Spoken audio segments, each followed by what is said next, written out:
Okay, on the count of three, just say, "Go team." Okay, say "Go team." Go team.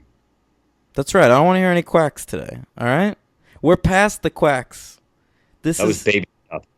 All right. It's let's go Warriors. That's it.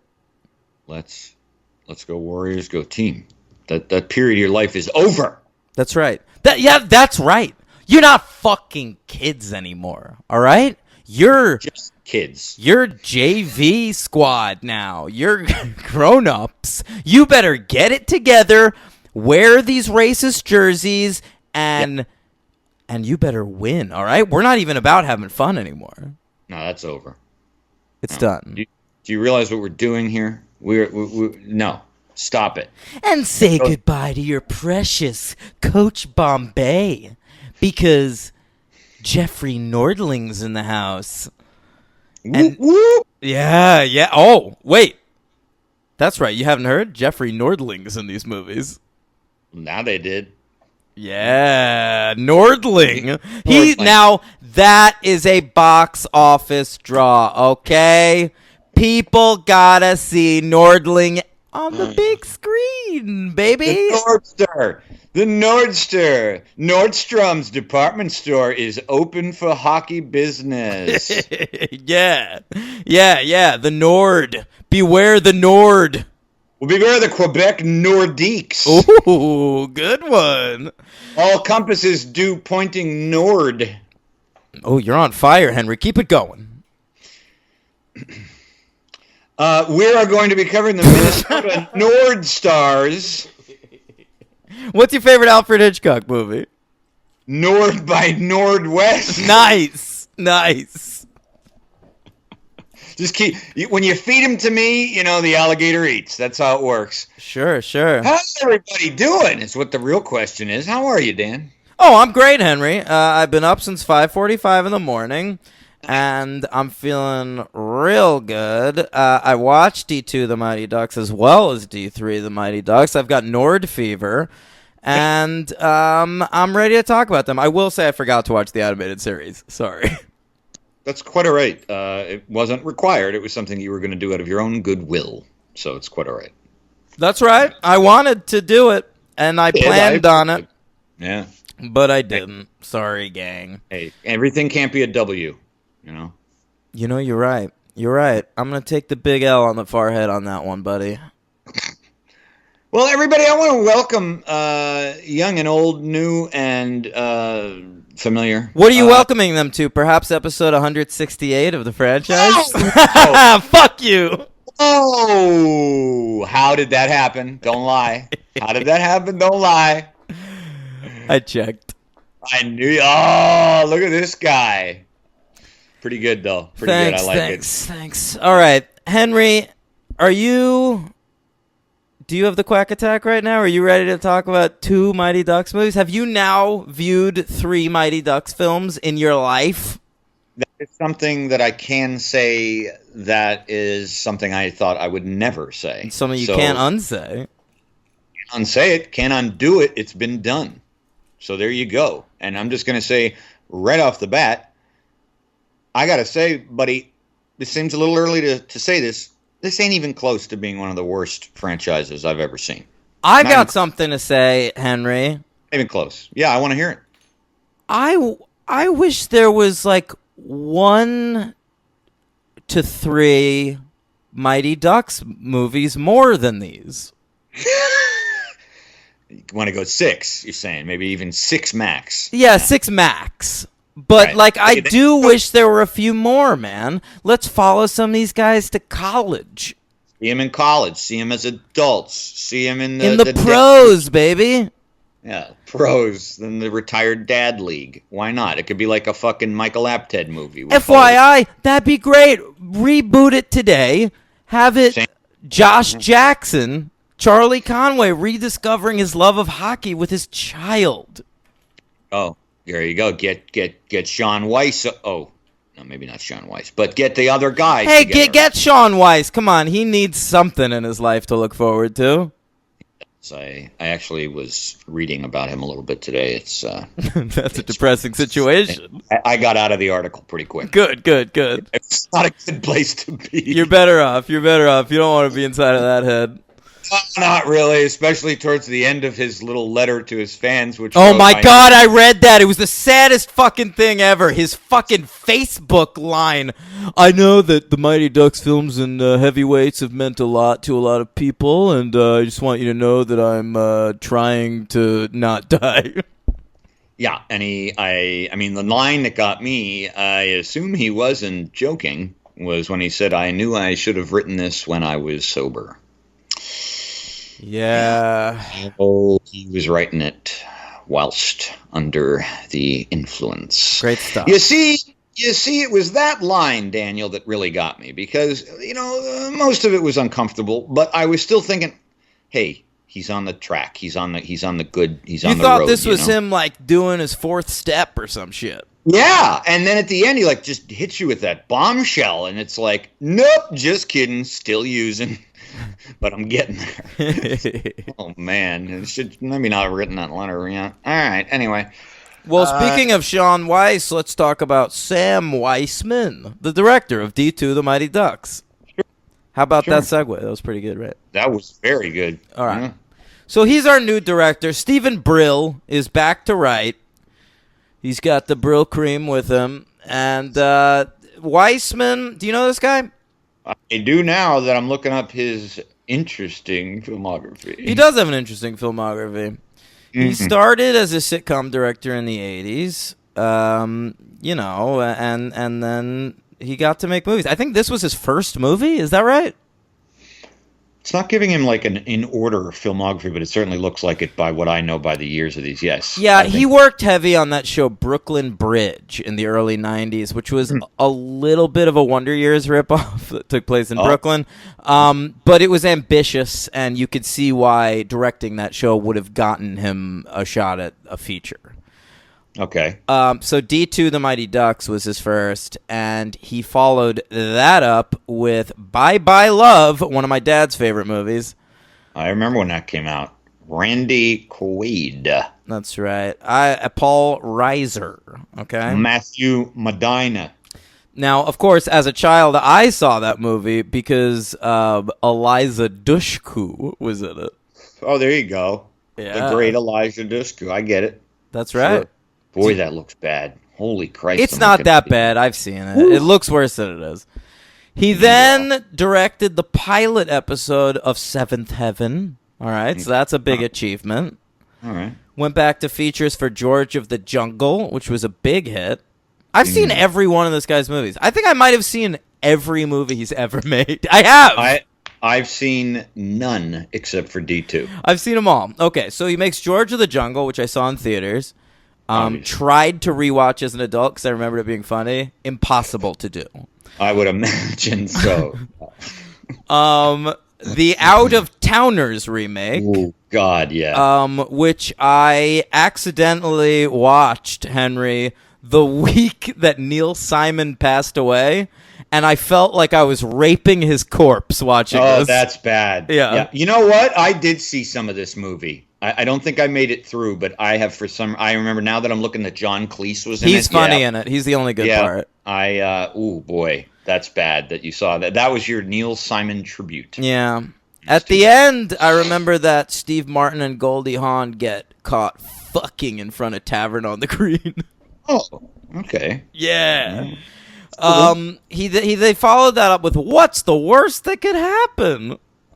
I remember that title. I remember that being one of those titles, like Greg Kinnear's "Dear God," where you just kind of wonder, you cringe, you feel bad for the people who named the movie. That's not a good name for a movie. No, because you know that it's gonna be. First of all, it's gonna be bad. And second of all, once it's bad, all critics are going to say is, what's the worst that could happen? This movie. Blah. Yeah, I mean, you're lending yourself to the most pedantic critics out there. So whatever, it doesn't matter. I'm sure it sucks. So, yeah. It does suck. It's really bad. I would say significantly worse than the Out of Towners. Yeah, well, I would. It absolutely looks like it would be, yeah. Okay, so then after that, he directs Dickie Roberts, former Child star, with Yeah. David Spade. Love With- him. I know you do. You know, Yeah. and that movie's bad, but like kind of watchable compared to the previous couple. Anyway, this guy sucks. Yeah, that's the short and the sweet of it, folks. Yeah, Sam Weissman. Yeah, probably a Jew, not a great Jew. Everybody has ups and downs. I suppose. All right, so Yeah, this I mean, came yeah. out March 25, 1994. Now, that is just about a year and a half from the release of The Mighty Ducks, which had come out in October 92. All right. And then it made $45.6 million. So that's just a tiny bit less than the first one made. And it was, a hit. It came in at number 30 at the box office for the year. Okay. Smack dab in the middle of The River Wild and Time Cop. Oh, What a River year Wild. 1994 was. Yeah, Two it was classics. a great year, but yeah. Well, you just named two classics for sure. Yeah. I have a new 1994 list that I wrote up today. Wow. How about that? I would really love to do that sometime soon. Yeah, I redid my 94 and my 96, so I'm Yeah, ready to I- unveil. I'm happy for you. That's actually cool. I would like to do that with both of these years. It's been a while. They're not, the oldest lists I have, but I could retool them next time. Sure. Not like we don't do these years 300 times a year, Correct. quite literally. All right. All right, so honorable mention. Sure. Speed, The Crow, Natural Born Killers, Surviving the Game, Red Rock West, and Go Fish. Wow. All right. Very good. Very good. Very cool. All right. You want to go ahead? Okay, I'll your number start. 10? My, You start. my number 10 is David O. Russell's Spanking the Monkey. Still on there. Yeah. Moved Yeah, it back sure. a couple slots, but still on. All right. My number 10 is Ed Wood. Okay, love it. My number 9, making its list debut Ooh, for the first time ever. for the first time ever, is John Waters' Serial Mom. Actually, only one of the only John Waters movies I actually like. There you go. Okay. We've talked about him, how I Yes, love the yeah. man, but not but that's the pretty funny fucking movie. Yeah, I like great. that. All right, number 9. Most of the story is bullshit, but it gets across the greatness of the man and a powerhouse performance by Mr. Oldman, and that is Immortal Beloved. Yep. My parents owned the CD soundtrack. Oh, very nice. My number 8 is making its list debut is Allison Anders' Mi Vida Loca. Oh, okay. Yeah. I'm not sure if I've seen that. That's a movie that Really sounds familiar to me. Like if I've it seen came out today, in this day and age, Henry, with our obsession with undertold stories and other cultures and diversity, this is a beautiful story about Latinas living in Echo Park, and I love this movie. I rewatched it recently. It was better than I remembered it being. Great. Okay, yeah, totally didn't see it at all. I'm saying if it came out today, I think Right. it would really you'd be a break hit. out. Yeah. Yeah, sure. No, yeah, based upon that plot description, I absolutely did not see it. All right. Number 8, Heavenly Creatures. Yeah, great movie. My number 7 is Crooklyn. All right. My number 7 is Speed. Great. My number 6 is Clerks. Oh, yes. Still on there. I'm glad to see it. Number 6 for me is Death and the Maiden. Heavy hitters. That's right. Here we go. Heavy hitters. These are the grand slams, the slap shots, the three-pointers, the touchdowns, the curling when the puck gets close to the circle. These are the heavy hitters of the franchise. Heavy hitters. Quack. Leon the Professional. Oh, you really like that movie. I do. It's a masterpiece. It is a very good movie. Yeah. I'm going to go with Clerks. Okay, great. My number 4 is Ed Wood. My number 4 is Red Rock West. My number 3 is Heavenly Creatures. Wow. My number 3 is A Hoop Dreams. My number 2 is Hoop Dreams. My number 2 is The Shawshank Redemption. My number 1 is Pulp Fiction. Mine as well. I would say this is one of the few years where, besides my Shawshank pick, neither you nor I would really have an issue with any choice on the list. Yeah, I think that's right.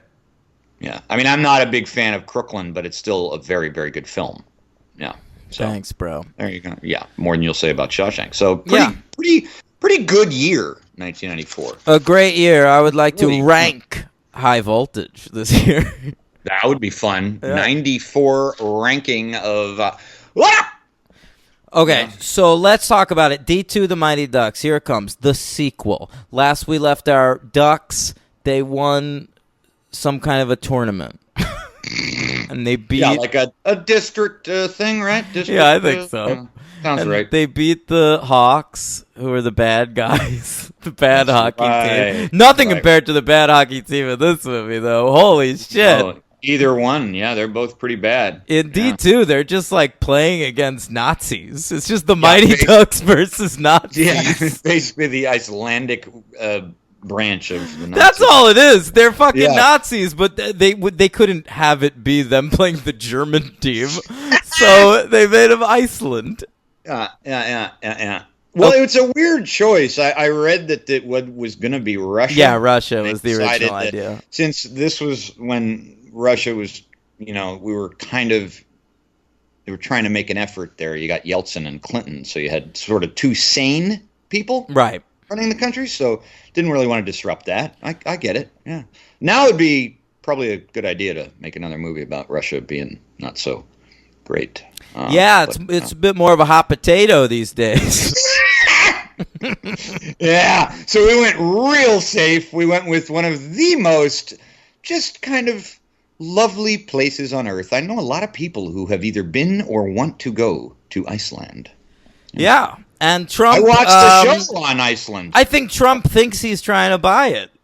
I think that's what he thinks he might Yeah, be yeah. trying. There's no way he knows the difference, right? He doesn't know the fucking difference. Yeah. Yeah, he has no idea. I watched a crime thriller on Netflix from Iceland. Not surprising, right? I like the order. Yeah, really good show called Case. Check Hey, out- was the scenery actually more green than you'd expect because it's not icy there? Yeah, she illuminated me in the D2. when she- Anytime they mention Iceland or Greenland on any TV show or in any movie, they have to say Right? that. Yeah. Well, of course, I was watching an actual Icelandic show, so they don't act like that. They don't say that. But Sure, sure. sure. Yeah. Henry, we open here on Gordon Bombay, our favorite. Yeah. He's Emilio Estevez, and he's playing minor league hockey. So apparently his audition, his tryout. His gambit paid off. Yeah, it really worked out. He's on a team called the Minnehaha Waves, which is crazy. And now they take great pains, Henry. Every time we see him playing for the Minnehaha Waves, did you notice something about him? I mean, I noticed we still get a lot of flashbacks to when he was a kid. Yeah, but what about him now? Ooh. Okay. No. I want to say what I noticed about him is that he had a big smile on his face, and I think the reason for that, Henry, is this guy's having fun. I did notice the smile. Yeah. Absolutely. I didn't make the connection. He has a that, beautiful smile on his face. Yeah. Giving the whole Estevez charm there. Yeah, he is happy. He's quite happy. He's very happy, and his team is doing well, and the announcer of the game, the play-by-play guy, even makes a point to deliver us some exposition and say that he might be in the NHL soon. That's right. That's always what you want an announcer to say when you're 30 and about They to say break he's your- 29. How old was Emilio That was Estevez such when this movie was bullshit. made? When he said that, I really called attention to itself for me. I'm looking up right now. He was, what was this movie? 32. 94? He was 32. 32. Okay. All right. That's So not they're far off. I'm telling you, Not far he off, looks but- older because of that patented sheen fat head. I think it's that, and that I just, at this point, Emilio didn't have a 20s period for me. He went from being like somebody who was 20. Well, that's a lot of actors. They play teens for like 20 Right. years, and then And like all of a sudden they're playing moms. Right. Like all of a sudden, I see he's in the Breakfast Club breaking shit and running around like a jock, and then all of a sudden he's in a courtroom. So I never. That's probably what made it hard to buy. I was like 29. He's like fucking 40. Yeah, he was taping butt cheeks together like yesterday. There you go. There you go. All right. He gets hurt. He gets injured in one of these games, which, when you're fucking old playing professional hockey against 20-year-olds is going to happen. Yeah. And a lot lesser of a way, probably, but boy, they really bring it home. Yeah. That's right. He was never going to be the rookie of hockey. No, it wasn't going to be a Robert Redford scenario in The Natural. Yeah. Or a Dennis Quaid scenario. And Rookie. That's Yeah. right. Okay, so something's different about this movie. I couldn't quite put my finger on it. Henry, did you notice? I liked it better than the first one. You did? I did. Oh my god. All right. A little, but something's different about this one. Oh yes. Where's Charlie's mom? That's not who I'm referring to even. That's a great point though. Let's start there. Then I know what you're referring to after, but Okay. yes, let's start there. Yes. Yes. So at the end of the first Mighty Ducks movie, you might recall that Gordon Bombay had successfully fucked Charlie Conway's mother. Yeah. And excuse me, she's not in this movie. She got remarried, ladies and gentlemen. It is said for a she, line. but I have a huge question here. Yeah, I get it. She lives in Minnesota, okay? She does. This movie takes place in California. They go to the Junior Goodwill Games. Sure. And shouldn't she be there, like supporting her son? I feel like she should be all over this movie. Listen. Obviously, this is a complicated situation. Okay. Obviously, Mrs. Conway has met a man gone. Who is this man? Overseas to Europe. Obviously, he was not. Did they say Europe, or did you make that up? I made that up Okay. because obviously it's not a serious thing. She thinks it's serious. She leaves Emilio. This is my theory, all right? Hear me out. She leaves Emilio. She doesn't want some deadbeat guy trying out for the minor leagues. It's adult time. So she marries a European businessman. They go over to, Venice. He realizes this woman actually isn't that interesting. Files for divorce, right in a gondola. She comes home.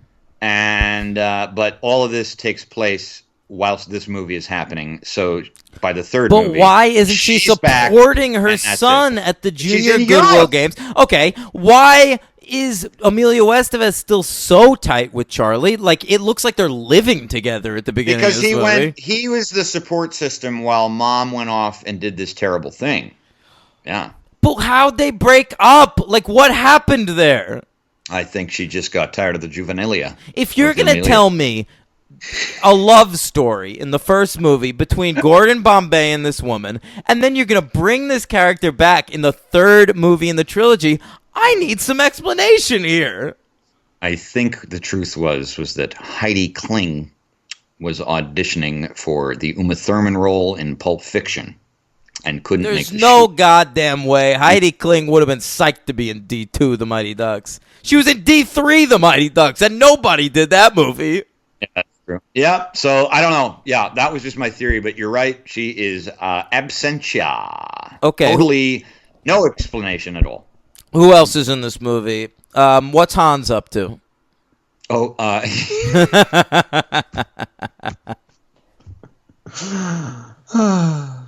We get his brother, right? Yeah, His brother that's right. John says that Hans went back to be with who is it? His wife? We What no, is it? I don't remember. he's like I don't know. He's His brother- overseas somewhere. We know that. Yeah, he gives him one line. The brother says one line about why Hans isn't there. He's Listen, not dead. it's fine to not have Hans in this movie. That's Sure. okay. But you can't just put in a brother named Jans. Yeah, with the exact same personality characteristics, physical characteristics, and Listen, accent. Stephen Brill definitely wrote this movie with Hans in it. And when they told him he couldn't be in the movie, Stephen Brill was so fucking lazy that he just took all the J's out of the script, all the H's out of the script, and replaced them with J's. Completely right. He I think didn't that's rewrite anything. No, I think Ackland was just like, I did it once. I'm okay. But he's back for D3. Well, sure, another one whose career And didn't. Jan is not even mentioned in D3. I think what you have here is a case of Mrs. Conway and Hans thinking after this movie they're going places in different directions career-wise, and when it didn't happen, they were back for 3. There's no goddamn way.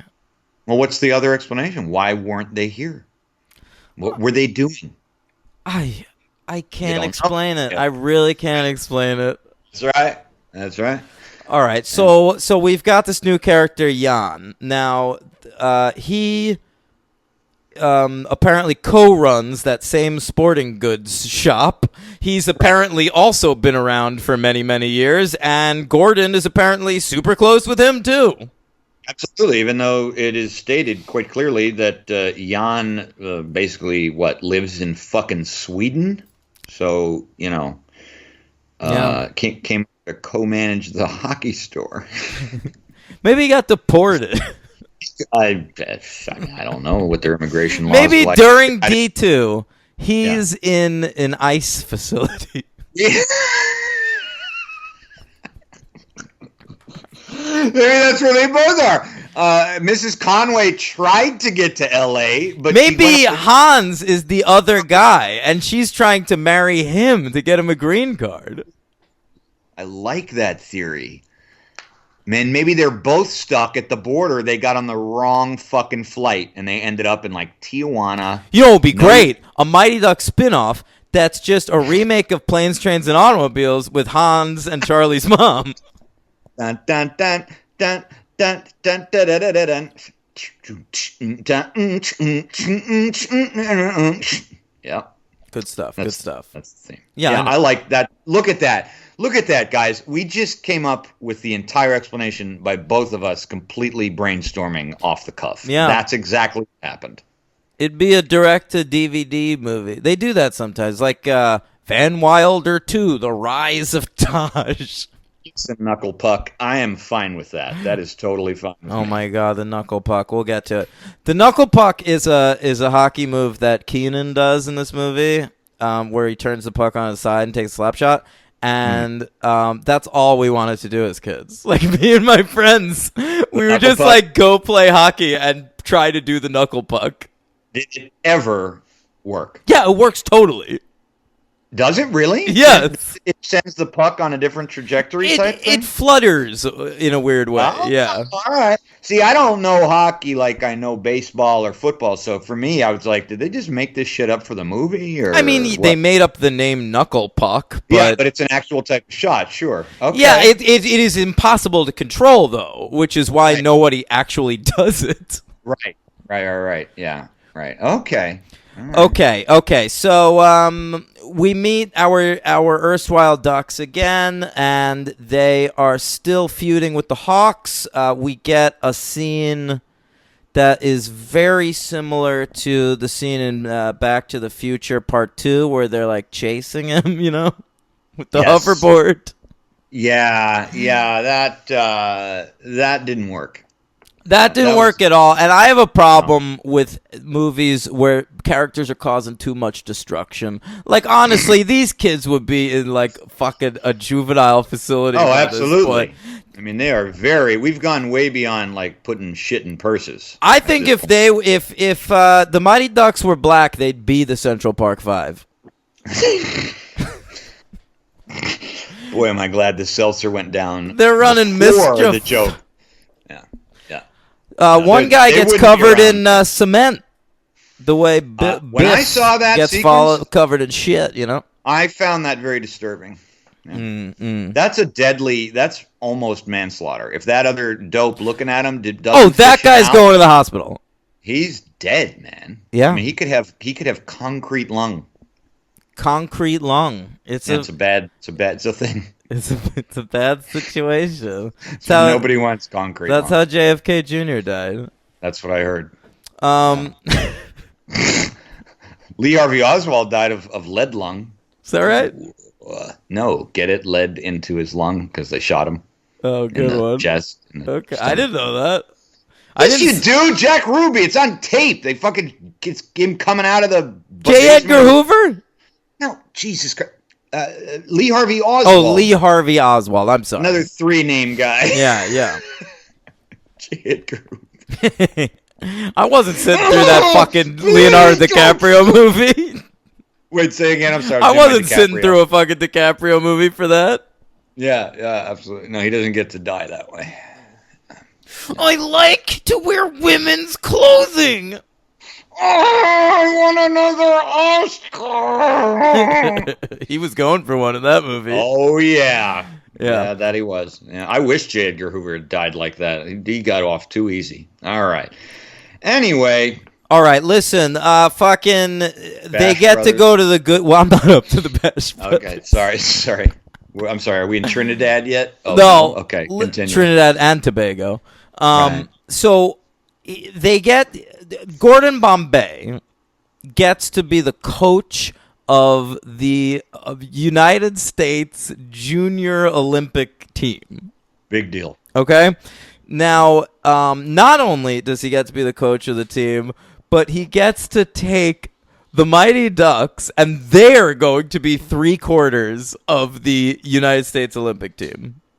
Yeah. Okay. Yeah. Now, I was curious about something. I So, bet. first of all, the way he got this job was apparently Jan, Hans's brother, has Right. been like talking him up to the Olympic committee led Yeah. by Mr. Tuttle or whatever this guy's name is. Isn't it Tibbles. It's Tibbles. That is a fucking cat name. It's really Come here, strange. Tibbles. Very strange name for a sports entrepreneur type of figure. And Yeah. a human man. Yes. So I did some research, Henry. I looked up the Junior Goodwill Games, oh. and I wondered who gets to coach the Junior Goodwill Games United States hockey team. And who is it? Is it somebody who had a DUI and was sent to court? And was the coach of a local championship-winning Pee Wee hockey team. Was it? I'll tell you what, it was not, unfortunately. Oh, come on. I don't believe your facts. Okay, so apparently this year's games, they hired a coach who then had to bow out of coaching the team because he got hired to coach the New York Rangers. So in and reality, it's somebody a tad more high profile. Right, and the replacement coach was the coach of a championship-winning NCAA hockey team. Okay. Okay. So it's a little different than I would argue a slightly higher profile, more accomplished coach than Gordon Bombay. Okay. You see, you said all that, but was all of this put into play by a local Dick's Sporting Goods mini shop high skate sharpener? Did he put it all into play? You know, that's a good point, my friend. Maybe if Jan went to bat for somebody, he would have gotten the job. That's. I think so. Yeah. We don't even know if Jan's a ghost. I mean, we never really studied, so he could be just whispering in people's ears. FYI, that's a great point. Jan could absolutely be a hockey ghost. Yeah, he's just influencing events.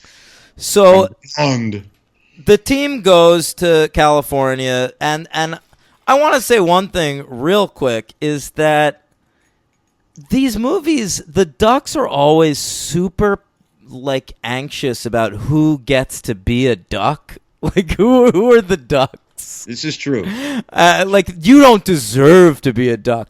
And Yeah. I want to say that not all of the players from the first movie are in this movie.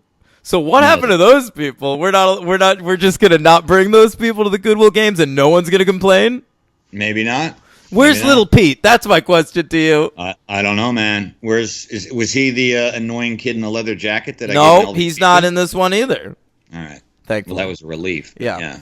Okay. Okay, so they go out to California and they meet like the 4 non-Ducks that are going to be on the team. Sure. Okay, and those players are another girl. Okay, Yeah. I felt sorry for her. I had a crush on her when I was a kid. I get it, sure, but I felt sorry for her because she doesn't get to do a single. Yeah, she's a thing. fucking goalie. Yeah, Like an until the accomplished last movie. goalie that actually deserves to make it to the fucking Goodwill Games. Okay, she made it on her own, not as part of some weird team, and she has to sit back up to this fucking fat kid who's just sitting on the bench drilling farts into everybody's faces.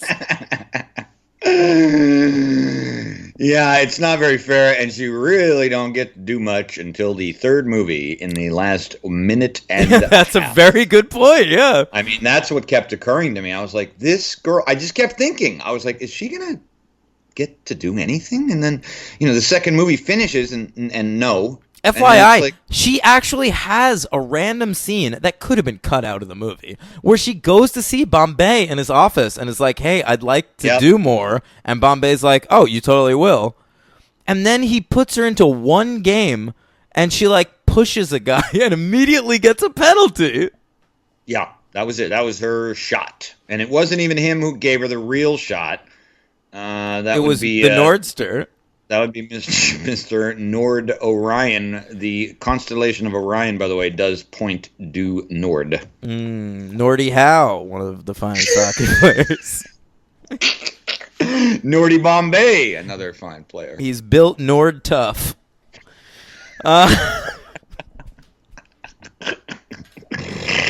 You could say he floated into the United States on a Fjord. Yeah. All right. Let's cut the Nord. Get back on track. Cut it out. So we also have Mendoza. Now he's Latino. You know that because when we see him, there's mariachi music. There certainly fucking was. And he's very fast but can't stop. And my question to you is, wasn't that Charlie's thing in the first movie? Oh, you're right. I forgot about that. That was his sort of weakness, right? We're just gonna do that again. They always do that in Mighty Ducks. They do like a major league thing where everyone's like a good player except for like one fixable thing. It's true. It's true. But in Major League, they didn't attempt to have 50 characters, so it was a little more. Yes, they did. Oh, they got like 5 characters who you follow, and they each have a very funny disability. Very funny. Okay. I thought they were all funny. I know, Anyway. I know. So then who else do we have? There's Rancher guy. There's a that was a very odd there's a Texan. very odd thing there. His thing is he is the best puck handler. Not you mean for his age. No. Yeah. Just So- here in the whole world. This movie's very fond of sound effects, I noticed. And so anytime he's puck handling, they do like rootin' tootin' gun shooting sound effects. So he's like handling the puck and it's like pew pew pew. Right. It's great. Yeah. It's got a little Casio keyboard they're hitting there. That's right. He has a lasso that he sometimes brings onto the ice. Is that allowed? 2 minutes for roping. That's a new one for me. Because you're a hockey guy, I didn't know. I was seriously asking. Are you allowed to bring a lasso on the ice? Or? I'll tell you the answer to that is it would never fucking happen. Okay.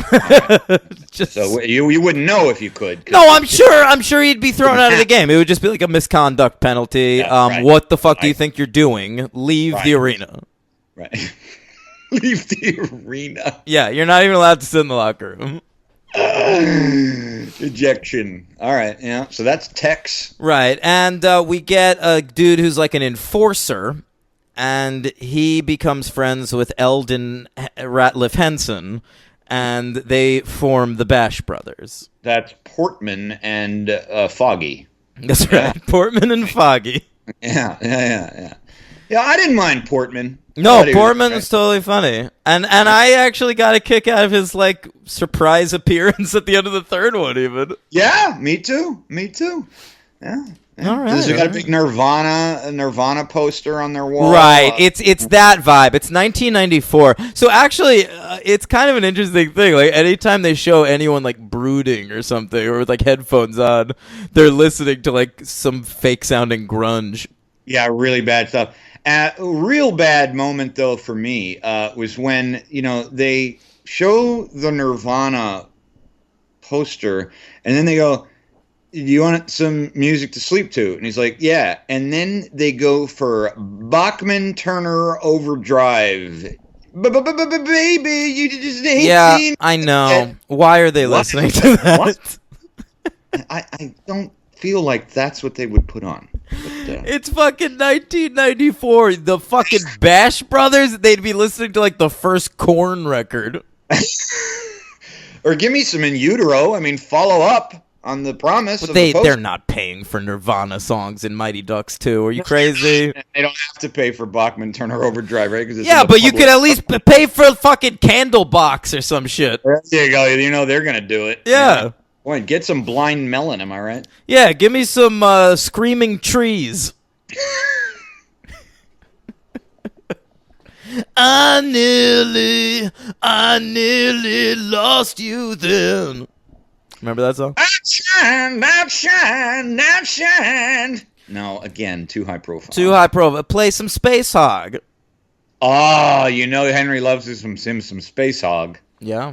Remember that, Dan? You used to, whenever you'd throw your iPod. I would always I would DJ at Barnes & Noble in Union Square. I'd always open with a Space Hog song just for Henry. Yep, he sure would, folks. True story. That's right.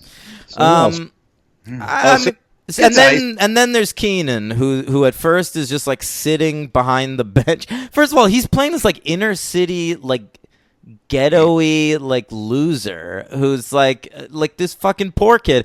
How is he getting tickets to all of these games? Although in my mind, here's how I was able to justify it.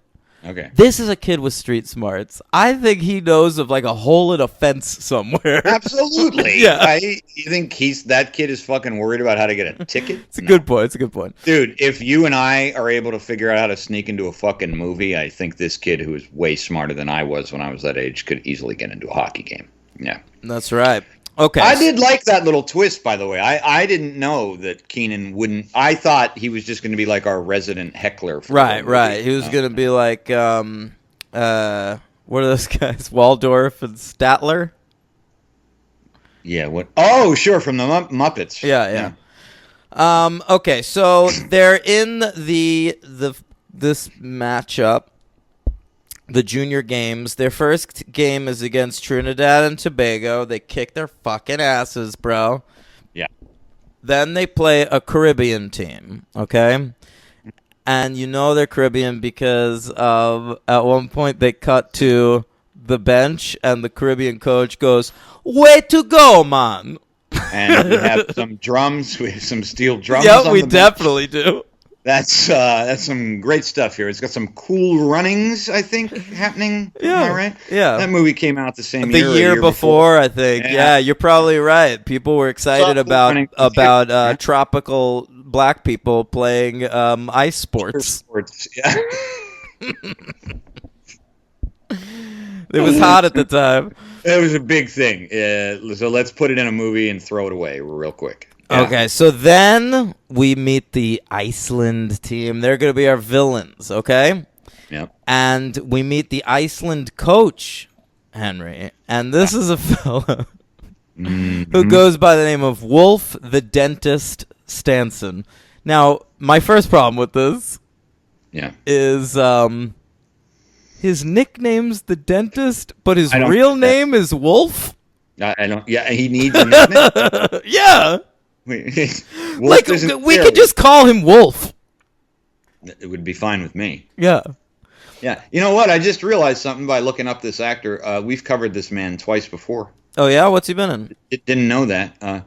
He was in Resident Evil Extinction. That checks out. What else?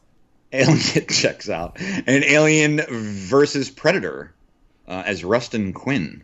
Ooh, he's a Paul W.S. guy. Yeah. Oh, right. There you go. That's the connector. Mhm. Yeah. All right. So there you go. Man in the High Castle, too. This guy's around. All right. Well, Wolf the dentist, we are told that he's called the dentist because he, like, knocks everybody's teeth out. Is that right? It was so innocuous and thrown off, I didn't even catch the line. Same, So but I enjoyed the line right after that line where he says, I think it's Jan, by the way, for some reason delivering this exposition. And he says, they ran him out of the league and the country. And I'm like, what? Yeah. What can you do in hockey that's so bad that they run you out of the United States of America? Well, they ran him out of Iceland. No, I think he's coaching for Iceland now. Well, that's the conundrum I'm in here, trying to understand. I think he was playing in the NHL, and he got kicked out of the NHL, and then what he did was so bad, he also got kicked out of America, and now he's back for the first time coaching a children's Iceland So team. why is he allowed in the country? Is he on like a sports visa pass? Is that what's happening? Oh, you're thinking like it's sort of like a why Roman Polanski can't go to the Oscars situation? Yeah, like what? Yeah, exactly. Yeah. Yeah, maybe statute of limitations. Let's Maybe go with that. By the way, the actor's name is Karsten Norgard. That's not a name. Nord. Yeah, Nordgard. Oh boy. Yeah. Not gonna say, yeah. All right. Okay. So He's fine. By the way. those are He's going to be our villains. a good evil guy. Yeah, I think. I liked Wolf the dentist. The dentist. Wolf DDS. Maybe he was doing unauthorized dental procedures on players or something. You know, maybe that's why they call him the dentist. You know, and hockey players don't have any teeth, so maybe he was like trying to like practice what he really wanted to do for a living, and was doing it unlicensed. What, So he just wants to extract teeth? Or That's put them his dream? or put them in. He wants You to know, add teeth to people's mouths? add teeth to hockey players who have been missing them. Maybe it was I don't think he's Wolf the orthodontist, Sanson. well, you know, you got me on a technicality. I mean, he could be the periodontist. Too wordy. Is that too wordy? Wolf, the periodontist / ortho dentist. Wolf the OBGYN Stanson. That would not be a good name to have. Constantly telling players on the other team to breathe. Okay. Now, during all of this, Gordon Bombay, is sort of morphing into Pat Riley. Morphing into Pat Riley, getting a little bit of the Rocky situation going on. Where It's very funny. Going to his head. Yeah. Yeah, so Timbley, what's the guy's name? Timbly's fine. The but it's Tibbler. Tibbler. He says to Bombay, like, listen, you're gonna be the coach of the Pee Wee hockey champions, so obviously you're gonna be very famous.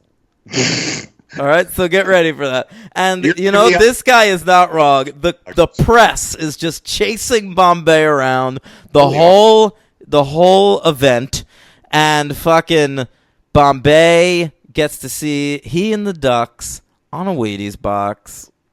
Yeah. All right. Got a nice pad. Yeah. Doing sponsorship. It makes him Smeal man mainly. Nice. That's. Listen, Coach Gordon Bombay, you're gonna be okay. Don't let the sponsors get you, cause you're gonna be. All right. So that was what happens to Gordo. Yeah. So while he's off with the press, and also flirting with Iceland's lady something equipment manager. I don't know. Very odd sequence, odd job title. She says like I think you said like she's the fitness coach or something. Right. So they go on a date, and like the Bash brothers are like, "Oh my god, he's sleeping with the enemy."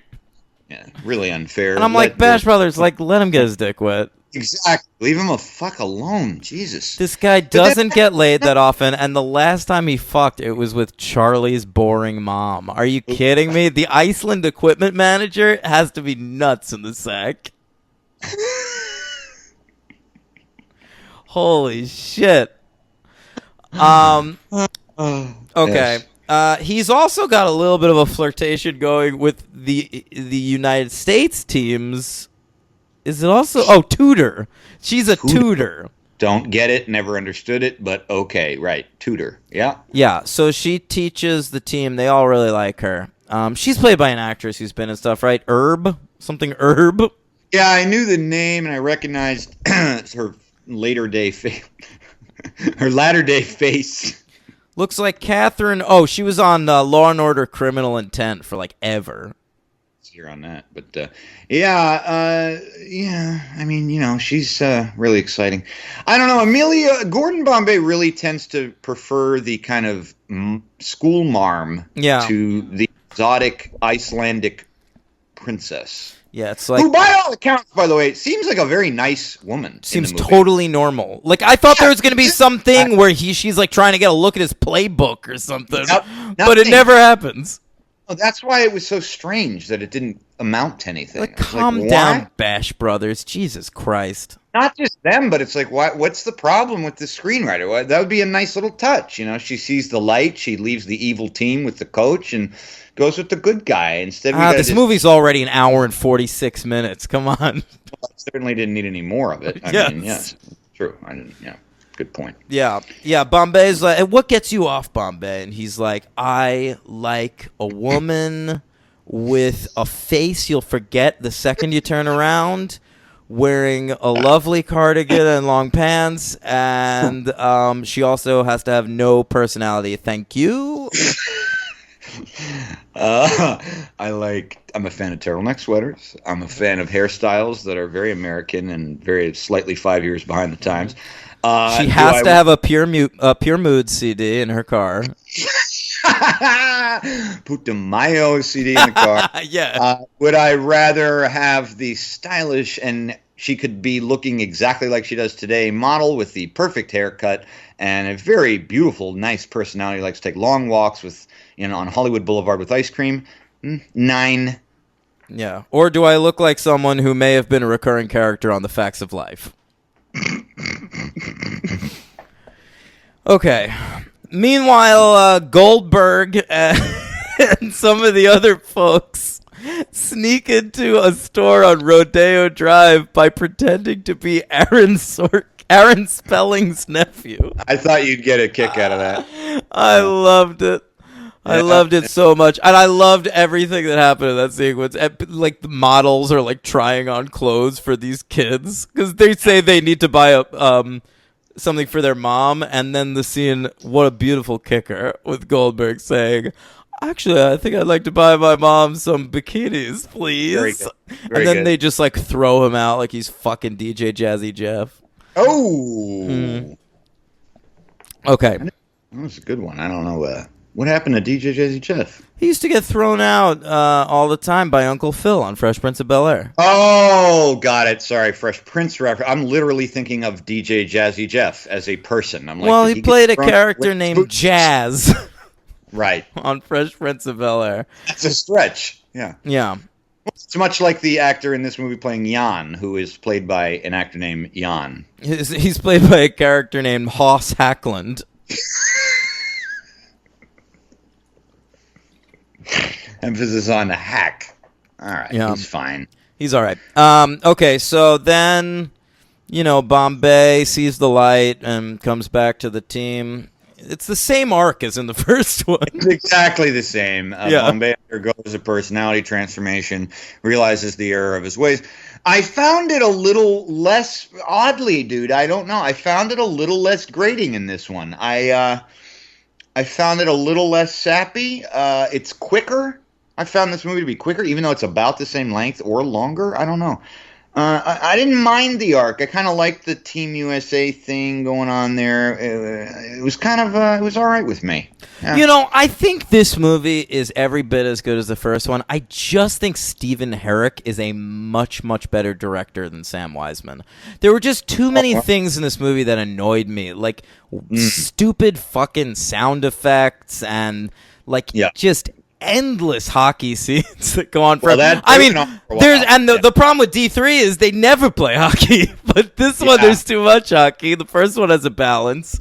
And there were just like extraneous subplots and stuff. So like I do think I like the first one more, but you know, you're not alone in this opinion. There's the Really? Time magazine did an oral history of the Mighty Ducks franchise. Which is well worth reading. And Time magazine. Yeah. Jeez. All right. And all the cast of the movies seemed to agree that this one was the best one. Is that right? Yeah. Wow. That's fascinating. Yeah. Well, And you know what? I will say one thing about this movie. When I think of the Mighty Ducks in my head, I think of Keenan and the fucking cowboy guy and Mendoza. Like, that's my Mighty Ducks. So, while I think the first one's a better movie, this is, like, more iconic to my childhood, and I have more nostalgia for this one. Interesting. See, and I guess for me, I liked a lot of the hockey in there, more of the sequences of hockey. I like, if you're going to do the sort of misfit team, I didn't really mind the over-the-top shit with the fucking Hispanic kid and the Texan and the Asian figure skater. Oh, we forgot about him, yeah. At least there's no, like, gongs or anything. I was going to ask you, did I miss any, like, piano chopsticks? I don't think so. I like that scene where that one kid, like that black dude, when they're playing street hockey, which is a pretty fun sequence. That was good. I like that sequence. Yeah, when he teaches him how to, like, hockey fight. Yeah. And then when he does it in the game later, they cut to that kid in the audience. I taught him that. Yeah. Yeah, that's nice. That the worst part of this movie, besides some of the opening with the Back to the Future stuff, was the end credits. What happened in the end credits? I don't remember. Yes, I do. Yes, I do. Fuck. First of all, I don't want to see or hear that song. Yeah, me neither. Okay, so the ducks all gather around a campfire and sing "We Are the Champions." Yeah. It sucks.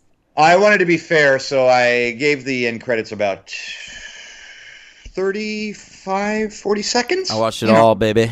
Yeah, I couldn't. Had to keep it moving. But I felt obligated. It's still I understand the that. movie. I actually did too, but I hate that fucking song. So I know, much. and then they're done like halfway through the song, and then we have to hear the rest as done by Queen. Oh, see, I was out by then. Yeah, you're lucky. Yeah. So when they first get to California, I do want to bring up another case of the Ducks being terrified to be anybody but the Ducks, where Charlie is complaining, like, why can't we be the Ducks? Why do we have to be Team USA? And Bombay has to explain to him, like, well, it's because you're in the Olympics. and then Charlie's like, well, can't we at least keep our colors? Yeah. And then it's like, dude, you're Team America. Your colors are red, white, and blue. You dumb shit. Jesus Christ. Yeah, that's a great point. Yeah. So who would complain about that? I mean, get a problem. Jesus get Christ. it together, kid. Okay, so they're having fun again. You know, Bombay is back to his old self because he brings a beach ball onto the ice, so he's having a real nice time. And then, it's the final game against Iceland, and everything's going well. It's close, and is it the knuckle puck that ends up winning it? Well, I believe it is isn't this the thing where they all go crazy on each other and it's like everyone's just checking each other and they do a shootout. They do a shootout. There's a shootout in the first one, and he picks Charlie. Is there a shootout in this one too? Yes, I'm reading it from Wikipedia. And the knuckle puck is the game-winning goal?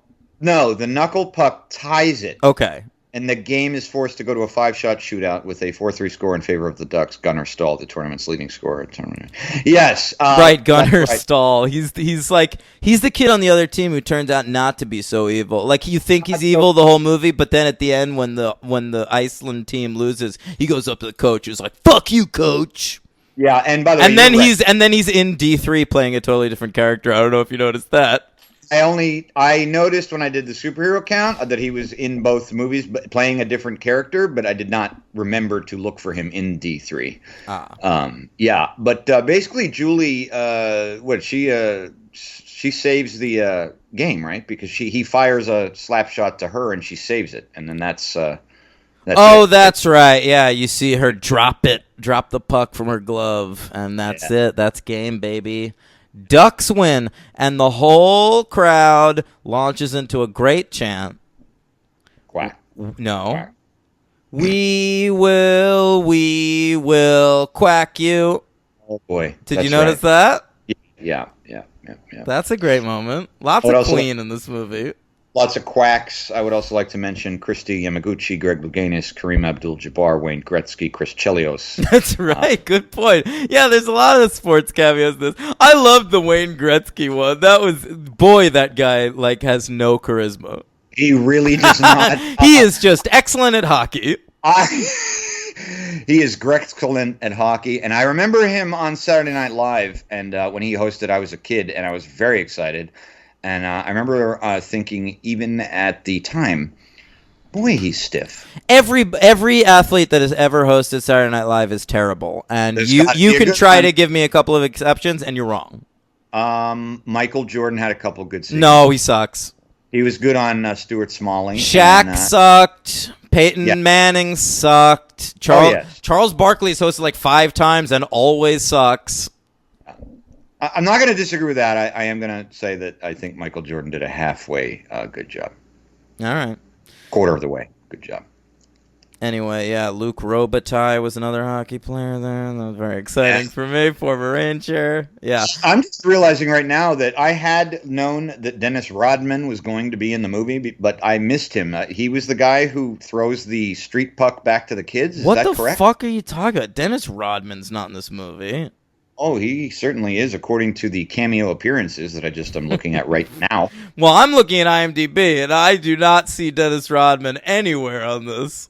It says right here, car owner with broken windshield. There's no goddamn way. I don't believe it. It might have been him. You remember the guy who gets over and he just walks by the car and he says, "Here you go, kids," and throws the puck. And neither one of us would recognize Dennis Rodman? He was wearing sunglasses. They're full of shit on Wikipedia.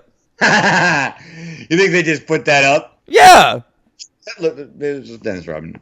Who gains from that? Maybe Dennis Rodman put it up on Wikipedia. Maybe Kim Jong-un did. Yeah, they're very friends. well might. They are friends. Okay, so that's the movie. They fly. I like the moment at the very end when they get on the airplane to fly back to Minnesota, and the airplane fades into a V, of ducks. All right, whatever. This movie, I gotta tell you, I was gonna give it a 2. I think you've talked me up to a 3. Oh, good. Yeah, I'm giving it a 3. Okay. Yeah. Giving it a 3. I gave the first one a 3, and this is about as good. Absolutely. I think it's better, but it ain't no 4. But it's definitely a 3. It's totally solid, and I liked it better than the first one. I got to say, we didn't even talk about my MVP, but that's fine. I actually laughed and liked his jokes this time, and that is Mujahid Averman. Averman was better, I will say that. Because he wasn't the whole movie the last time. He's just doing. Well, they're dumb jokes in the first one. This one, they're actually kind of funny. He's better. He's older. Well, they're Rob Schneider jokes in the first one. In this movie, he's making actual jokes. That's right. That's right. Yeah, he's my MVP. Yeah. He's your MVP. Averman? Sure. What are you, a nut job? When I was watching the movie, I was realizing that he annoyed me in the first one quite a bit, and he had a little redemption in this one, and I thought he was good. So I wanted to give him an MVP shout out. All right. Well, I think that's crazy. Well, I mean, I don't know who my MVP is in this movie. That- I gotta tell you, 1,000 people are texting me right now, and I'm trying to look at the fucking cast of D2 The Mighty Ducks. You know what? If you're listening out there, leave me alone. It's not live, but sure. All right. You can turn your texts off. I sometimes do that. Ugh. Yeah, I don't have time for that. That's tough. That's a tough way to. Yeah, I know. It happens. It's hard. Yeah. Yeah. Hey, guys, you should know when we're recording, okay? This should be in your. Don't bother us. Yeah. Don't. Just figure it out, okay? Figure it out. Figure it out. You don't need me. I promise. I have nothing constructive to say. No texting right now. No texting.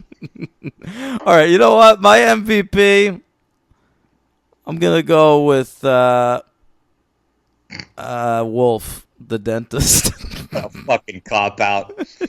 I don't know. I don't like. I there's no one that stood out. It's an ensemble piece. I'll go with Keenan. I thought Keenan was really likable.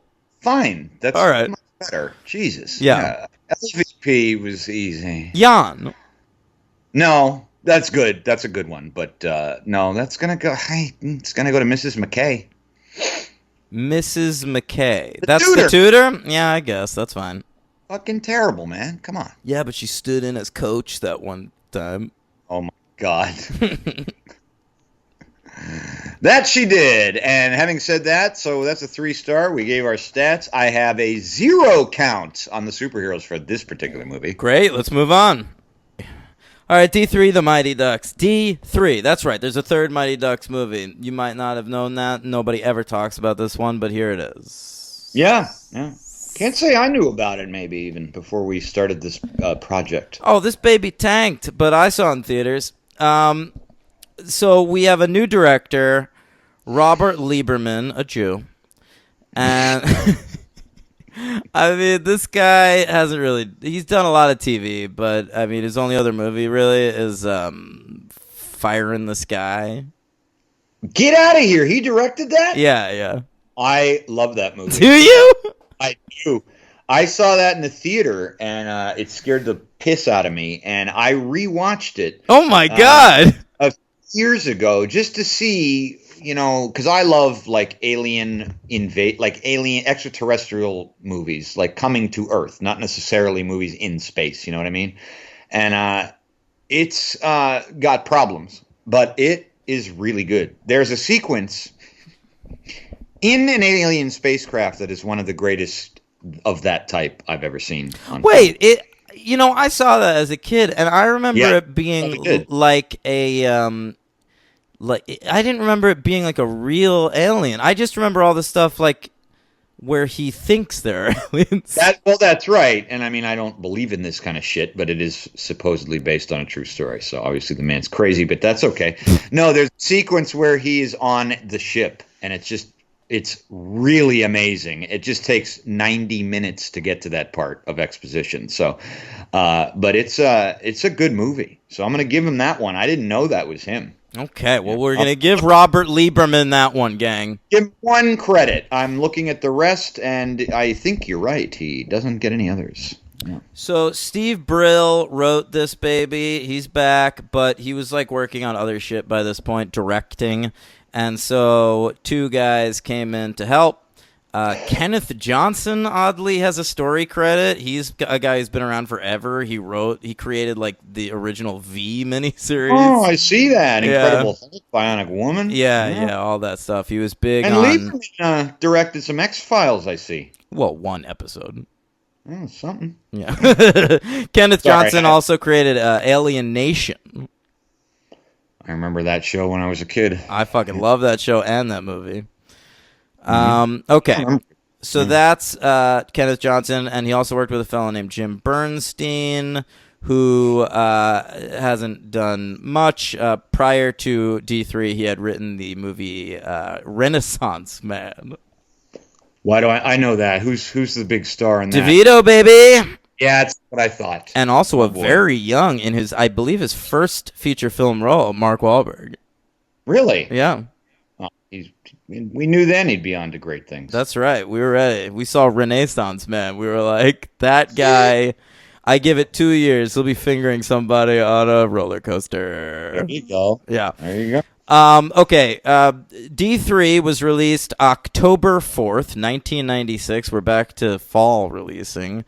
And we don't have a budget. The box office was $22.9 million. So less than half of what the previous movie made. Wow. People were done. I think like my generation was the one that was into these movies, and we'd outgrown it by D3. Yeah. I saw it out of completism. But you were still only 10 years old.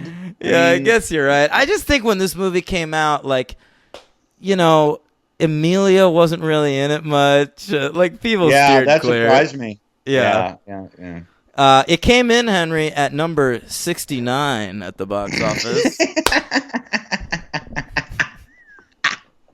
Did you just high five yourself? Yeah. Wow. Mhm. That was good. Right in Great.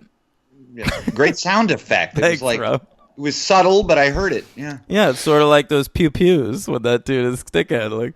Yeah. Okay, so it came in at number 69 between Sling Blade and The Juror. And I have a new top 10 list, and my honorable mentions are All right. Great year, by the way, this year. I wrote down so many movies. I know this is tough. My honorable mentions are Chungking Express, Independence Day, Beavis and Butthead Do America, The Cable Guy, Secrets and Lies, Walking and Talking, Dead Man, Mystery Science Theater 3000, the movie, and Freeway. Every movie you said I think is great except for Dead Man. Yep. Okay. And I'll give you my number. Well, I get it. That movie's boring, but like I love the tone of it and shit. A lot of people like it. I just, Yeah. My number 10 is Citizen Ruth. Still the only movie by Alexander Payne I haven't seen. My number 10 is the first teaming up of Emily Watson and Stellan Skarsgård. The last one was Chernobyl, which, by the way, you should all watch. It's very good. You too, Dan. Yeah. It's great. All right. It's great. I'll wait till season 2.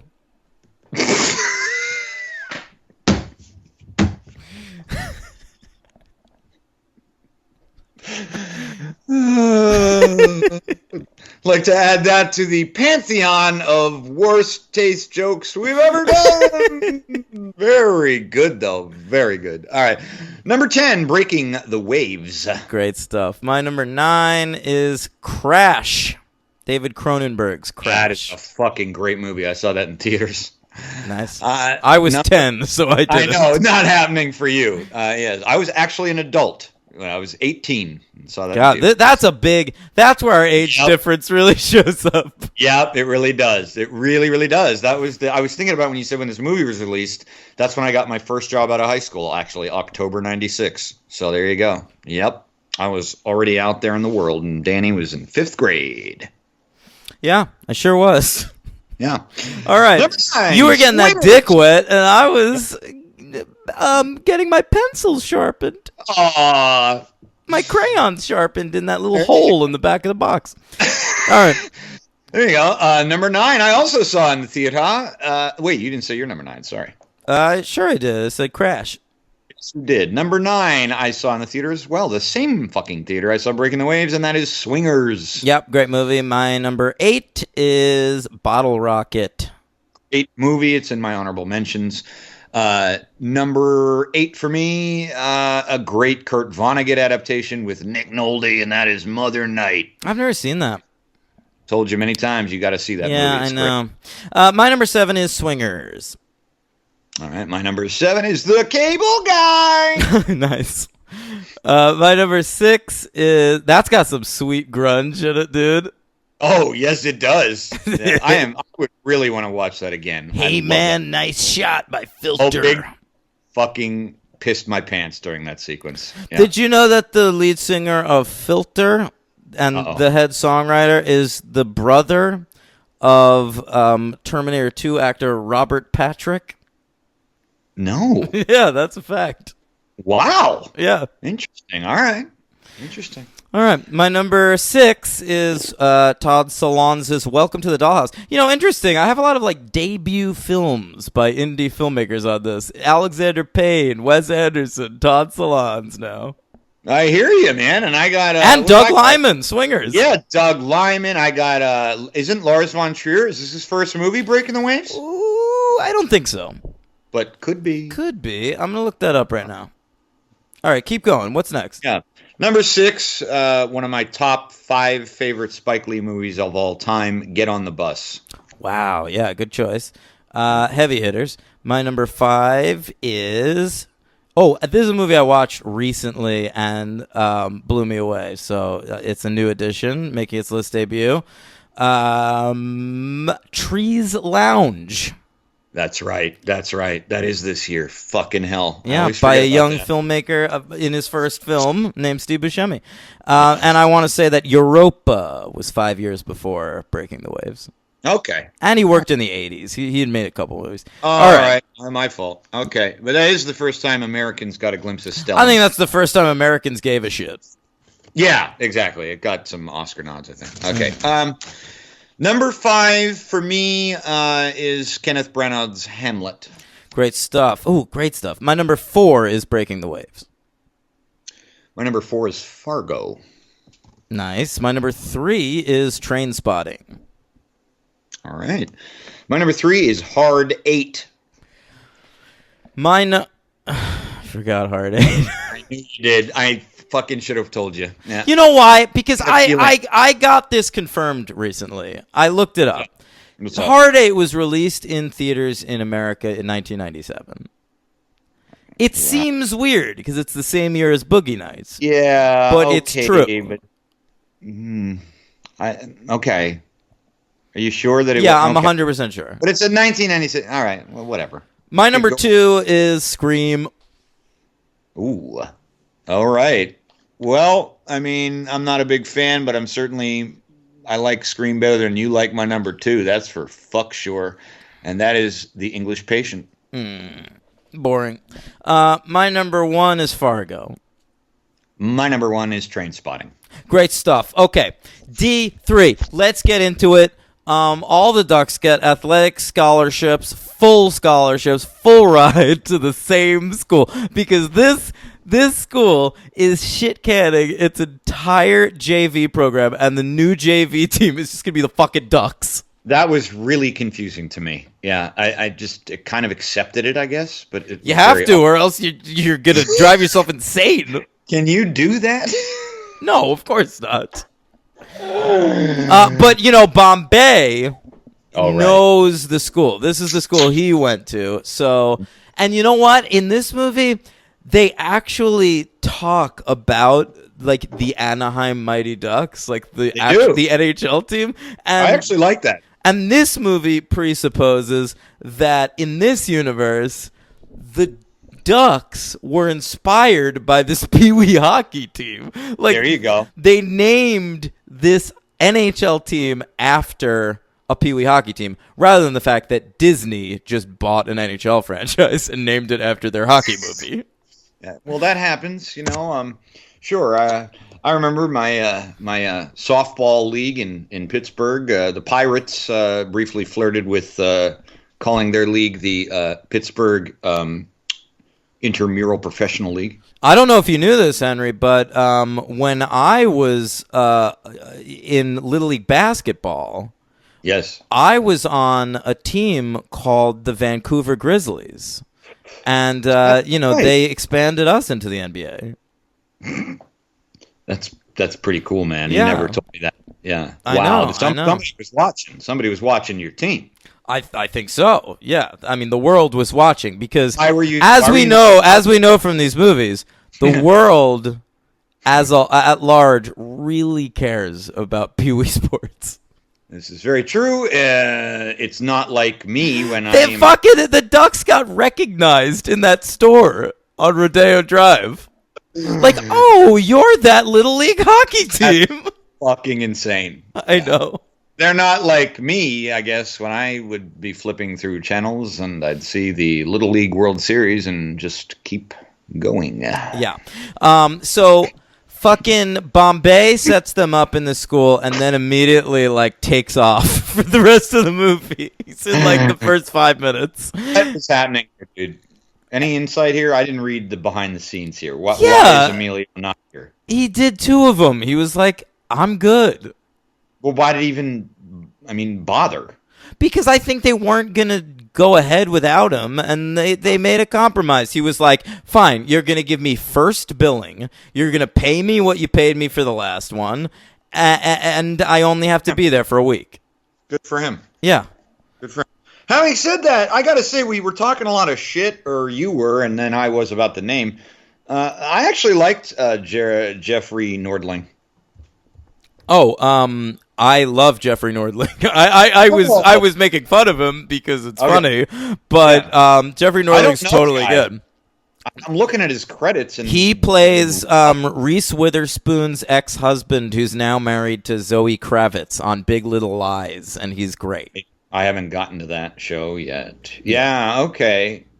I've seen a lot of things he was in. I just don't. He's really funny. He looks totally different now. He's a little bit of a pretty boy in this movie, and now he's like he's kind of more of a grizzled old character actor. Right, But yeah, I like Nordling. He's good. The grizzled. You know, the problem with Nordling in this movie is on the character level, not the performance level. Oh, and yeah, it's sure. because the whole movie they want us to be kept off balance. Is he a decent guy? Is he like a villainous asshole coach like we've met in previous movies? We don't really know until the third act of this movie. So for a lot of this movie, Nordling has to give a performance where there's really no way in because he can't let us know what his character, what is going on in his character's head. You're actually right. Yeah. I will mention that D2 and D3, I was at least treated to some Verdi in D2. We got a little Il Trovatore. Do you remember that? What happens? Yeah, I do. They're on the ice and they start singing the great chorus from Il Trovatore, which is escaping my brain right now. What it's called, this Miners song. I can't. And remember. what happens in D3? Right. Yeah. D3, a very lovely sequence, actually. A little hokey, but when Nordling takes his daughter on the ice, we get to hear. It's beautiful sequence. What is it? The Nutcracker, I believe. So beautiful. So such a gorgeous sequence. I was so moved. I thought it was nice. My God, dude! This coach. I want to get to it later. Because that's when Emilio comes back into things. So early in this movie, they're introduced to the faculty. We meet the dean of the school, who's another character who's set up to be a villain, but is kind of just like an okay guy. Yeah, I think the Ducks are fucking paranoid in this movie. They think everyone's a fucking asshole, and nobody is. Maybe they're the assholes. Maybe they are. The dean is Selby, David Selby.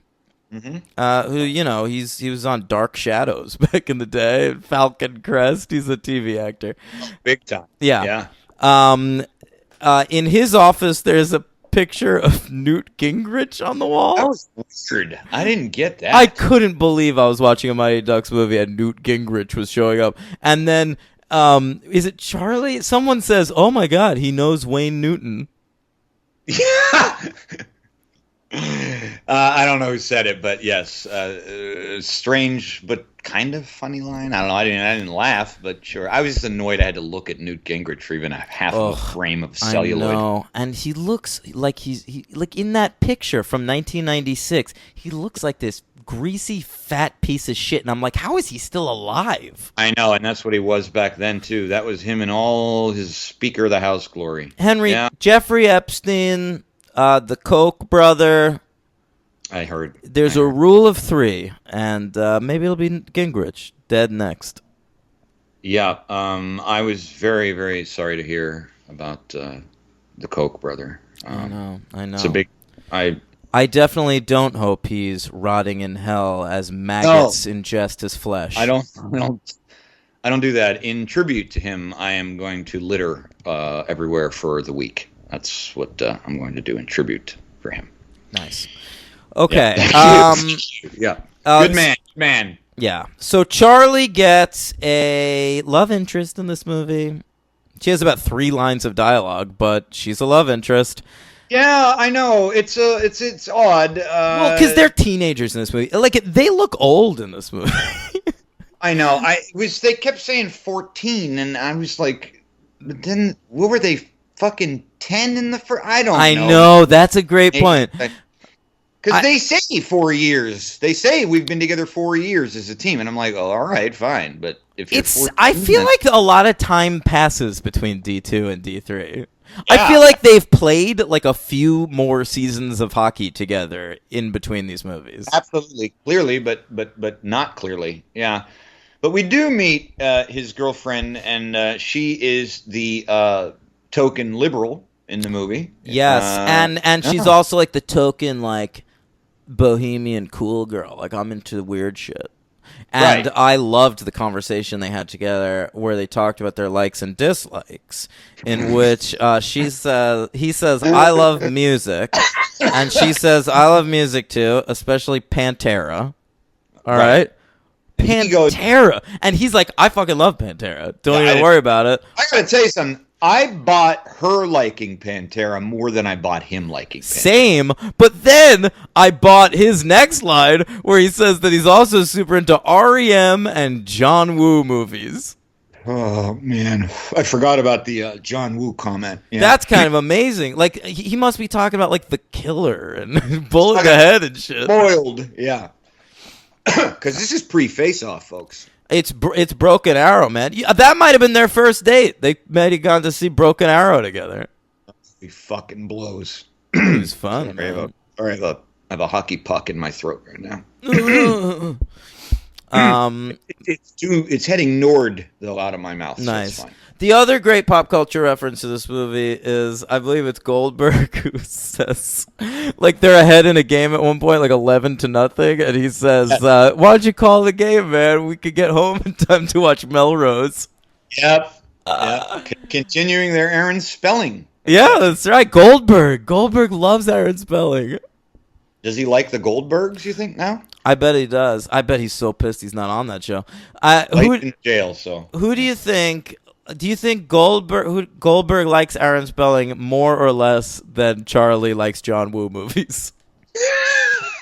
Oh, I definitely think Goldberg likes Spelling more. I mean, I think that Charlie is lying about everything. I mean, he's just trying to get with the girl. I think he's lying about Pantera. Hey, Goldberg, by the way, from Philadelphia, I wanted to bring up the scene at the end of D2 The Mighty Ducks where like Gordon's trying to get across to them that like we're all Americans, like we're all part of the same country, and he's like, say your name and where you're from, and like, yeah, that one kid's from Texas, like the one girl is from like Maine or whatever, but like fucking almost everyone on the squad stood up and was like, I'm this guy, and I'm from this town in Minnesota.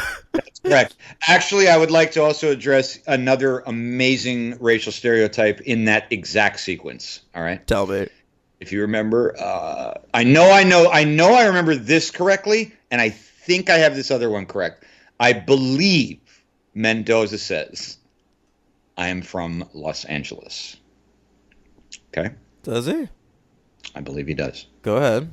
Because most Hispanics are from Los Angeles. But the better one, by far, is the kid, the figure skater, Wu. Mm. Where do you remember where Wu's from, my friend? No. Oh, he's from San Francisco. Because he's a figure skater, and so he must be gay?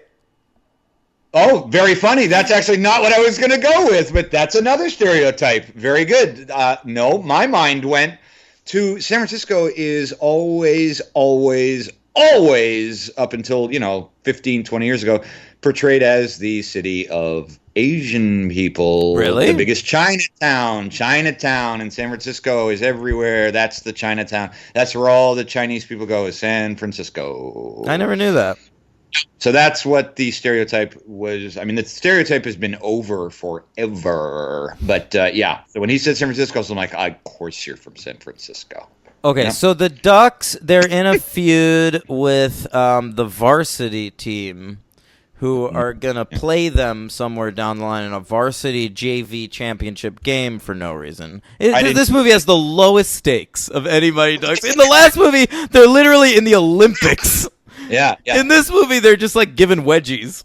Yeah. Fucking Yes, they're- so they go into like the varsity locker room and they you know what? They're doing like sort of street art on the walls. They're graffitiing and shit. They say varsity sucks ice, and Banks from the previous movies is on the varsity team. He was good enough to make the varsity team. Right.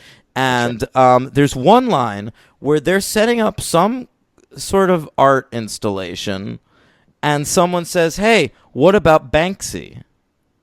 I heard that several times. That's what they called him. I know, you're but they're right. literally making right. art, like street art Yep. in one scene. Yep. And I have a theory. I want to hear it. Did Banksy come up with that name watching D3 The Mighty Ducks? Be fucking brilliant if he did. Wow. I don't know how far back does Banksy's work go. I don't think it goes back before 1996. I didn't think so either.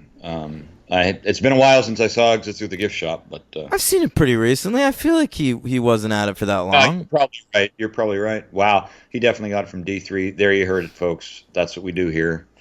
Definitely. Unfounded news. Yep. There's also during that sequence we hear like a fake version of the Mission Impossible theme, where just like every note is off by like one half step. This composer really sucks. Yeah, the music was terrible in this third one. That is J.A.C. Redford. I hope he's not related to Robert. He's not. I'm looking him up. Yeah, boy. I mean, his best play, dude, is just to bring in Tchaikovsky and Verdi, right? Yeah, otherwise it's just dun dun dun dun dun dun dun dun dun dun Funniest dun Verdi dun. note. Yeah. Yeah. Oh my God. I should have been a Hollywood composer. Jesus Christ. It's Yeah. awful. So then, so Charlie quits the team and school and is apparently for a while living as a homeless kid with fucking I Fulton. didn't understand that at all. I didn't understand What that. are they This is awesome. doing? They quit school. They just like go to an amusement park for one day, and then Fulton's like, I think I need to go back to school, dude. Yeah, literally, he's just like stops in his tracks. He's like, and him of all people, he's the one bored. There's Like, a I'm dude working at the amusement park who says like, I used to cut school all the time, and look at me. You know, it's supposed to make them feel bad. That was Stephen Brill. Oh, yeah, look at him, all right. Yeah. So Bombay shows up, bro, because it's Bombay to the rescue. This is like, it's structured like a rom-com where now like Charlie's broken up with the Ducks and they need to get back together. So Bombay intervenes and he comes in, takes Charlie to the ice, and they're sitting in the stands, and they see Nordling pushing his Can I do, while you describe the scene, I'm going to give background music on the fly. All right. Go ahead. Nordling has a daughter in a wheelchair. He's pushing her down around on the ice, and Bombay is like telling Charlie an important story about how her mom died in a car crash or something, Yes. and now this girl is in a wheelchair, and he's just a great dad. And the reason he turned down an NHL contract when the Minnesota North Stars moved to Dallas, because he needed to be in Minnesota because that's where her rehabilitation was. Yeah. Okay, now beautiful scene. My only question, why is she wearing ice skates?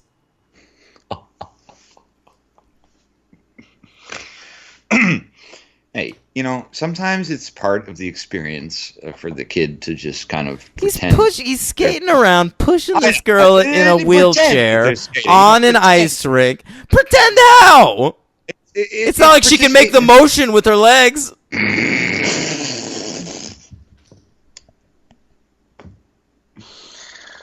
Oh God, head just hit the microphone, ladies and gentlemen. Yeah, I didn't mind it. I thought it was lovely. But anyway, it makes Charlie, more sympathetic to the coach. I have a big question about Charlie's status on the team in this movie. What's that? So in this movie, he is the captain of the squad, and one of the things that he's at odds with the coach is he doesn't want to give him that captaincy right away. He wants Charlie to prove himself. Yeah. But everybody else on the team just accepts Charlie's the captain of the Ducks. He's the star player. He's going to be like the first line center. But here's a question, Henry. All right. In D2, the Mighty Ducks, Charlie is the worst player on the team, so much so that he decides his calling is to be a coach. You're so he right. gives up his spot on the team at the end and lets Keenan take it.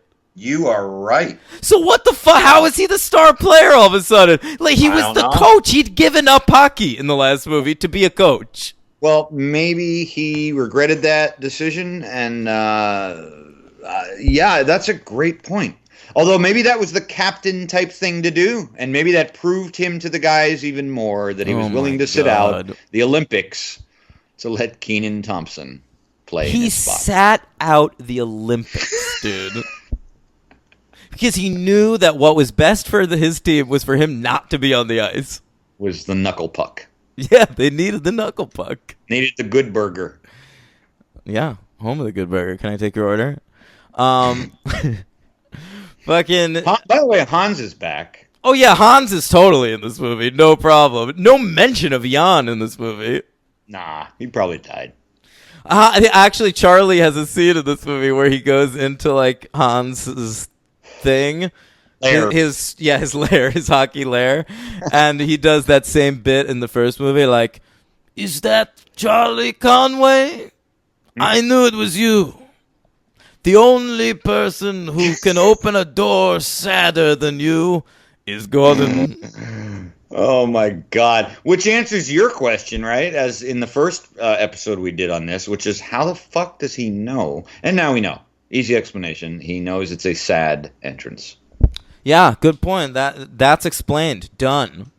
You know, I'm looking up Joss Ackland right now. I'm a little bit stunned. I didn't expect to see this. What? Well, he is actually British.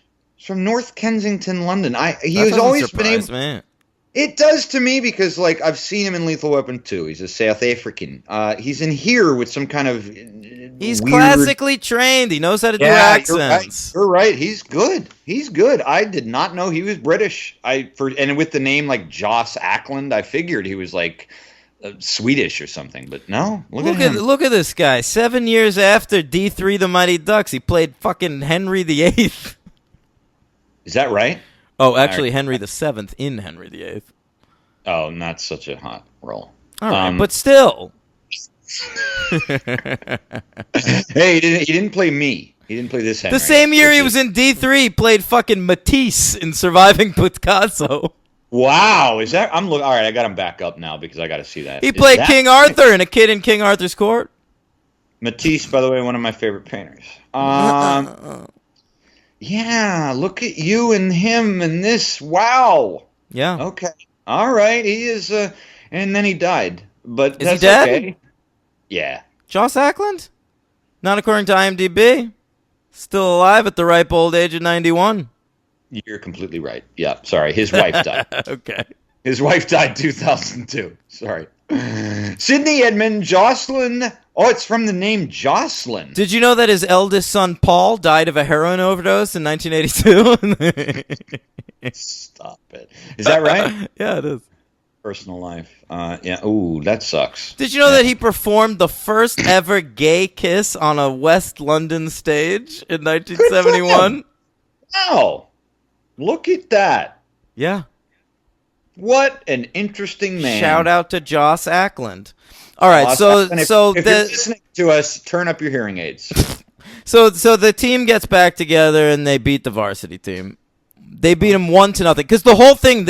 Another issue I have with this movie is that the coach is obsessed with defense, which is fine and it's accurate. The team should know defense. So the big win in the final game is a 1-0 victory. Right. But like the thing is, part of the reason hockey isn't a more popular sport is because there's not a lot of scoring, and that's not exciting to some people. And so, like, this is a whole movie about a coach who we have no way into his head for 2/3 of the movie, and all he's trying to teach the Ducks how to do is to be less exciting. Do not score. Yeah. And also, I didn't really understand. There's not, like you said, we don't really get into his head ever. And also, they fucking won the Olympics, man. I think they had an NHL team named after them. I think they probably know how to play defense, but we have clearly reconfigured the plot and the players. No, I get it though, because in the previous 2 championship games that we see in D1 and 2, they win, I think, 5-4 and 6-5. Those are high scoring games, man. Oh, but you know what? Goldberg's in goal. Play this girl. Well, right. That's another thing that happens in this. The girl becomes the top goalie, and Goldberg becomes a defenseman. Yeah. And scores the winning goal. Weirdly, I was actually going to, not really weirdly, but because I don't know much, but are there any goalies that ever play, like, defense? Do they leave? I mean, besides leaving the net, I don't mean that. You know what I mean? Like, becoming another position? I feel like it used to happen, and now it doesn't anymore because they mostly, like, the move now is you hire a goaltender who's like 6'10". Jesus. Yeah. Wow. The goalie's always the biggest guy on the ice now. But back in the day, when goaltending was more about like speed and agility and stuff, I feel like there were players. I think it more went the other way and around, where they were players on the ice and then they would transition into being a goalie because they don't have to skate as much anymore. I didn't know that because, like, I don't remember Patrick Waugh being some fucking giant. Yeah, but Patrick Waugh, no, but that's just not what it was back then. Now, like, the best goalies in the league are like, you know, Ben Bishop is like fucking 7 feet. It's ridiculous. Jesus. Yeah. God. All right. Yeah, because they take up the whole net. They don't have to be good. That sucks. Yeah, I know. Christ almighty. Anyway, hockey. Yeah. What do you give this movie? I'm giving this movie a 2. I guess I will too. I was gonna go. Listen, I was going into this saying 2 and 1, but you're right. It's a 3 and a 2. Yeah, I mean, honestly, dude, it's not very good, but it's not complete. These movies are fine. These are fine movies. That's what I said at the beginning. This is not even close to being the worst thing we've ever covered. And I thought it might be going in. You know, I was not excited for this. I love it. I know you weren't. I'm happy to hear it. Let us wrap up. You rank them. It's 1, 2, 3 for me. Are you going 2, 1, 3? I am 2, 1, 3. Okay. Right, MVP for this movie. I'm actually going with Emilio. I really thought like when he showed up for the beginning of that third act, it was like a real breath of fresh air. Like I was losing interest, and Emilio showed up, and I was like right back in. Okay, fair enough. My MVP was pretty easy for me.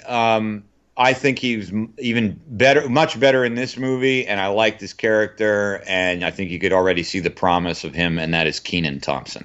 Love it. Okay. Yeah. Also, shout out to Nordling. I was considering him. Absolutely. LVP? Sorry to do this again for 3 movies in a row, but to pick a woman, and the same woman as I picked in the first movie, and that is Charlie's mom. She does suck. But I'm going to say my LVP is just like this varsity squad. There are so many characters, and like the main, I'm specifically going to go with the main one, okay? Because like his sort of henchman was weirdly Michael Cudlitz. I know, right? Who was like 30 when they made this movie. And yeah, he's great. He's on The Walking Dead these days, I think still, but he was also on Southland, and he's very, very good actor. He's The Walking Dead. You know he's not on The Walking Dead. You stuck with it that long. I don't remember. Oh, you remember when he got his brains bashed in? No. by Jeffrey Dean Morgan All right. in that sequence. Jesus. All That right. was the He's dead. sequence. Everyone was, yeah. Him All and right. Glenn got their heads Well, crashed. good. He can move on to better shit. He's a good actor.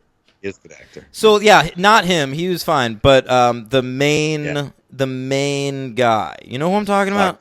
Yeah, of course, he sucks. Yeah, he Very was real boring, generic bully, and you know why I like bullies. I give bullies a lot of rope, Sure. but this one sucked. I'm trying to find who he is. I can't even find. Not giving him a lot of lasso on this one, though. Am I right? Oh, good one, bro. Thank you. So yeah, that's my LVP.